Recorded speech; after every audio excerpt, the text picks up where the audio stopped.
Et on se retrouve en direct pour les Market Movers, les valeurs à suivre. Et nous retrouvons Daniel Cohen de Lara. Bonjour.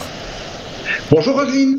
Vous êtes associé chez Next Momentum et on va donc évoquer une première valeur, à savoir celle de Pernod Ricard, l'entreprise de vins et spiritueux co-leader du secteur qui a considérablement reflué depuis un an de près de 35%.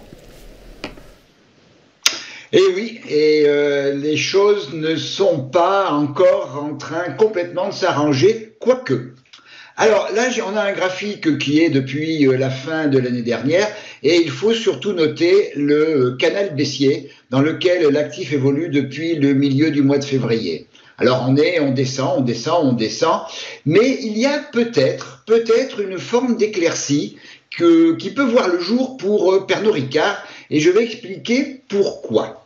Tout d'abord, on est depuis maintenant une dizaine de séances, 10-12 séances, plutôt scotchées à l'oblique haute du canal baissier. C'est-à-dire qu'on ne continue pas, comme on le faisait depuis la mi-février, à faire des allers-retours à l'intérieur de ce canal. On reste depuis maintenant le début du mois d'avril au contact de cette zone support à 140,70 €. Cette zone, elle a failli être rompue à la mi-avril et en fait, on a eu une clôture en dessous de cette zone et dès le lendemain, on a eu une très belle bougie qui est une englobante qui montre que cette zone des 140,70 € est une zone pour l'instant que les acheteurs défendent et depuis, elles la défendent. Donc on arrive maintenant à une forme de compression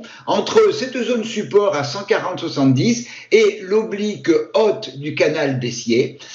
Par contre, on a quand même malgré tout des éléments qui poussent quand même à la baisse. Hein. On a la moyenne mobile exponentielle 34 qui suit parfaitement les cours à la fois en termes de support lorsque le schéma est plutôt haussier et en résistance comme c'est maintenant. Et la moyenne mobile 34, elle est toujours résistance. Les bandes de Bollinger se mettent à plat. Donc on est dans une phase de forte baisse de la volatilité et on va observer ce qui se passe dans les jours qui viennent. Alors, si ce niveau de 140,70 tient, il est tout à fait possible qu'il soit franchi, qu'on franchisse l'oblique haussière du canal baissier, mais de toute manière, il faudra franchir 148,05 € pour invalider totalement le grand mouvement baissier qui a démarré à la mi-février, comme on l'a indiqué tout à l'heure. Donc, première possibilité, on sort par le haut du canal baissier, on franchit la moyenne mobile exponentielle 34, mais on ne sera qu'en consolidation d'un schéma baissier, et ce n'est que le franchissement de 148,05 qui invaliderait ce schéma baissier et nous ouvrirait la voie vers 150,65 €, 154,80 € et puis, alors bien plus haut, mais on n'en est pas là, 165,20 €.